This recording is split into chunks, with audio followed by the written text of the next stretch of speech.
For years, riders thought Honda had become predictable, while Suzuki rebuilt its lineup, while Yamaha dominated the middleweight market, and while Kawasaki continued chasing performance. Honda seemed unusually quiet. But that assumption may have been completely wrong, because while the motorcycle world focused on visible battles, Honda was secretly developing one of the most ambitious engines in modern motorcycle history, a supercharged V3. A project that could either redefine performance motorcycles or become one of Honda's biggest mistakes. And today, we finally know what they've been building. If you're new here, this channel covers the motorcycle industry the way it deserves to be covered. Not rankings, not reviews, stories about what's actually changing and why it matters. Subscribe right now and hit the bell. New videos every Wednesday and Friday. Now let's get into what Honda has actually been building. To understand why Honda's V3 project matters and why it carries the risks it does, you have to understand the market it's entering. For most of motorcycling's modern history, the industry organized itself around a simple and powerful belief. More displacement produced more performance created more desire, and more desire translated directly into more sales. Manufacturers built their entire product development philosophies around this chain of reasoning. It wasn't just a business strategy, it was an engineering religion. The leader-class superbike, the massive touring machine, the adventure bike that kept growing heavier and more sophisticated with every generation. All of them expressions of the same fundamental conviction that bigger was always better. That conviction held for decades, and then, gradually, quietly, and then suddenly, it stopped holding. The motorcycles that started generating the most genuine rider enthusiasm weren't the ones with the most impressive specification sheets. They were the ones that delivered the most enjoyable riding experiences within the conditions that most riders actually encounter most of the time. The Suzuki GSX 8R, the Yamaha MT-07, the Honda Hornet itself. Machines built around balance rather than excess, that felt engaging at accessible speeds rather than only becoming interesting at velocities that public roads don't permit. The industry called this the middleweight revolution, and that framing, revolution, is significant. Revolutions don't reverse. They establish new baselines, which creates the central tension behind Honda's most ambitious recent project. Because Honda isn't building a middleweight, they're building something that belongs to a completely different philosophy. And the question of whether the market still has room for that philosophy is the most important question in the room. The timing of Honda's reveal changes everything about how this project should be read, not because the technology is wrong, but because the market it's entering has been systematically moving in a different direction. Understanding that movement is the only way to understand what Honda is actually gambling. The V3 engine configuration is unusual in motorcycling for a reason that has nothing to do with engineering capability. Every major manufacturer knows how to build a three-cylinder engine. Yamaha has built its modern identity around the CP3 Triple. Triumph has done the same. The configuration isn't exotic. What Honda is doing with it is. The V3 layout, cylinders arranged in a V configuration with 3 rather than the conventional 2 or 4, creates specific packaging advantages that Honda's engineers appear to have identified as central to what they're trying to achieve. A V3 can be made narrower than a comparable inline 3. It allows more effective mass centralization than a parallel configuration. And it creates a firing interval character that is distinct from any conventional layout, a mechanical personality that a motorcycle built around it would carry in ways that dyno numbers alone don't capture. Honda isn't choosing the V3 because it's the most powerful option available. They're choosing it because it enables a specific type of machine, compact, centralized, with a character that existing configurations can't deliver. The configuration is a means to an end rather than an end in itself, and the end Honda is pursuing becomes clear only when you add the second element of the project. Because the V3 engine is only the first layer of what Honda is developing. The second layer is where the project moves from interesting to genuinely unprecedented in the production motorcycle context, and that second layer is what the industry is really watching. The electric supercharger is the component that separates Honda's project from every other performance development currently happening in motorcycling. Kawasaki's Ninja H2 established that supercharging was possible on a production street motorcycle, but the H2's mechanical supercharger is always active, always present, always fundamentally changing the character of the machine. Honda's approach is conceptually different in a way that matters enormously. An electric supercharger, driven by an electric motor rather than mechanically connected to the engine's output, can be activated on demand rather than operating continuously. In normal riding conditions, Honda's V3 operates as a naturally aspirated unit. The power delivery, the throttle character, the mechanical feel, all of it consistent with what the displacement would produce without forced induction assistance. The motorcycle behaves like the compact, efficient, accessible machine that Honda's packaging decisions would suggest. And then the rider demands maximum performance. The electric supercharger spools. Compressed air enters the combustion chambers at a rate the naturally aspirated engine could never produce on its own.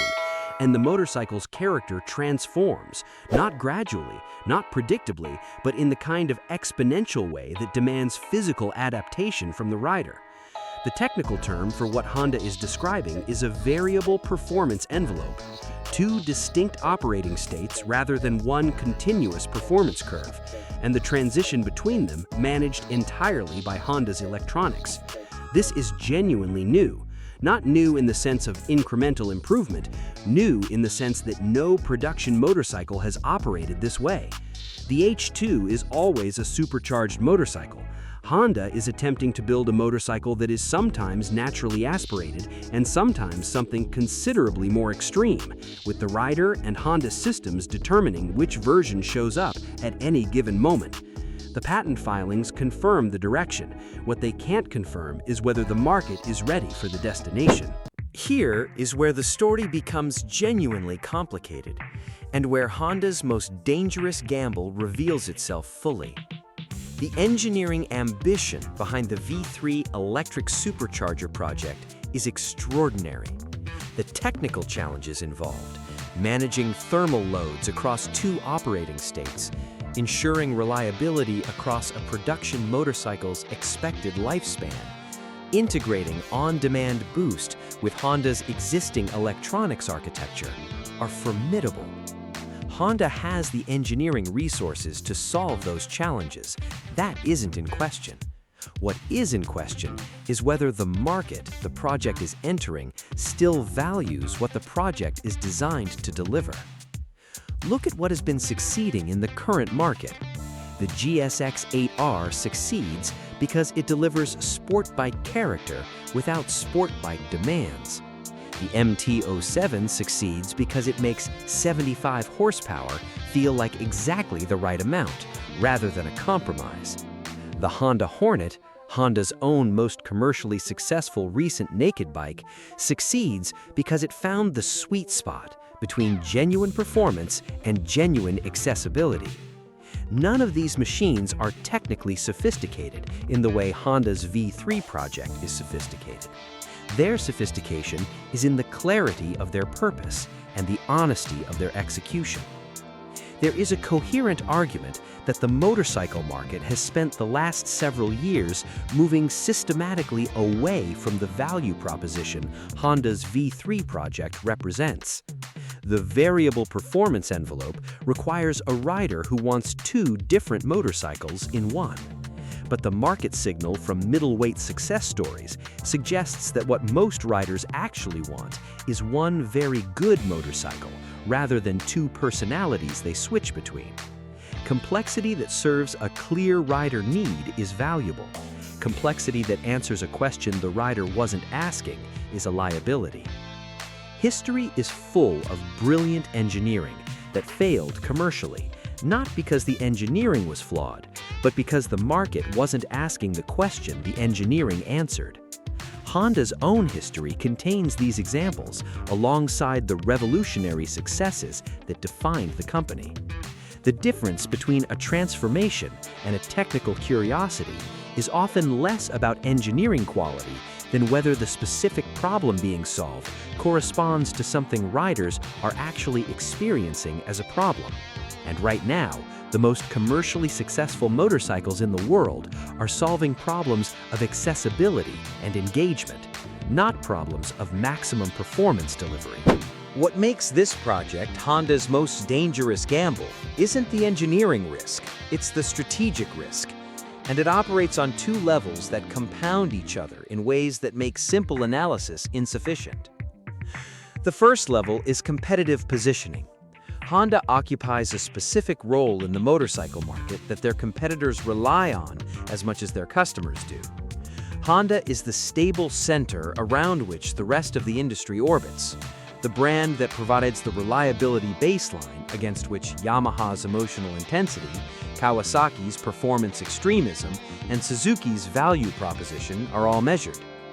This ecological balance has persisted because Honda's product philosophy has been consistent enough to be predictable.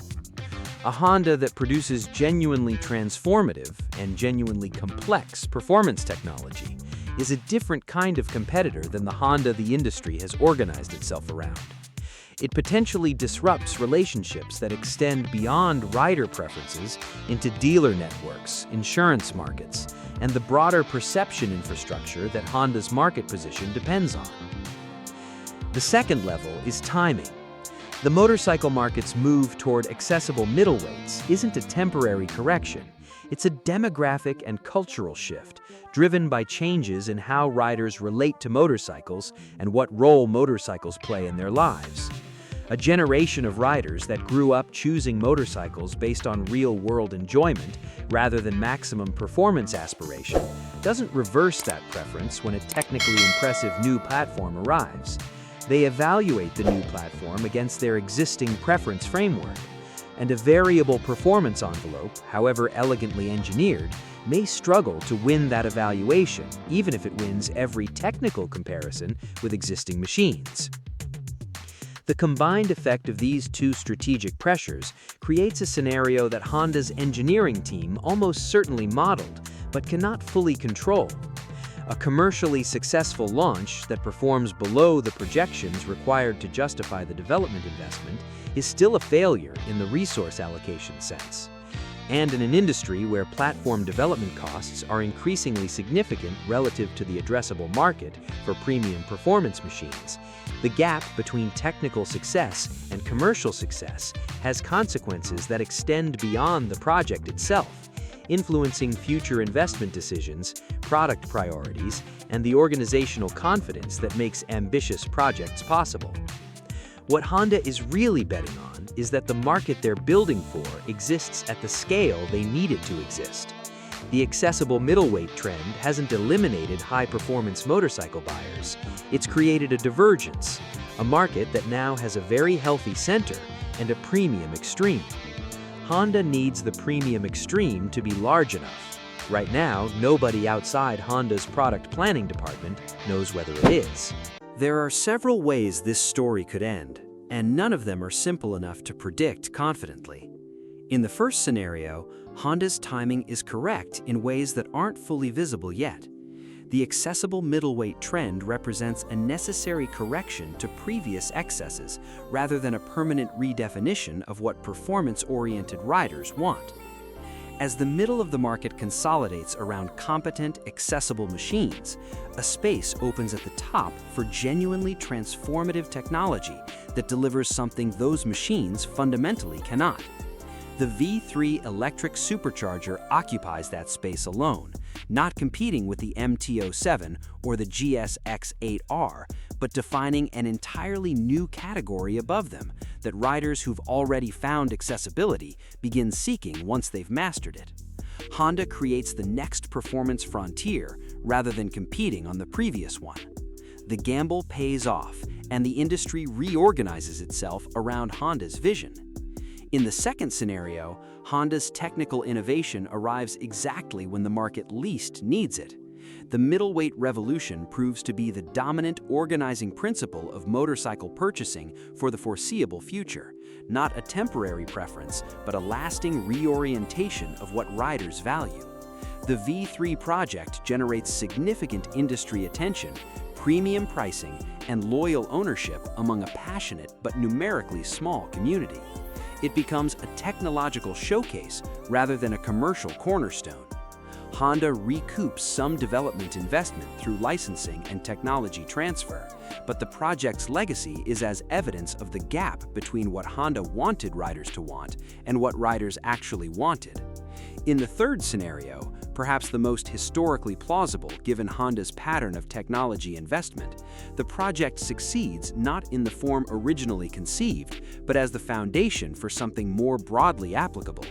Honda rarely develops advanced technology for a single application. Their engineering investments tend to propagate across platforms and price points in ways that make the initial application only one part of the return calculation. The electric supercharger technology, developed for the V3 project, finds applications in more accessible forms across multiple lineup positions. The V3 configuration appears in machines that don't carry the full complexity of the flagship concept.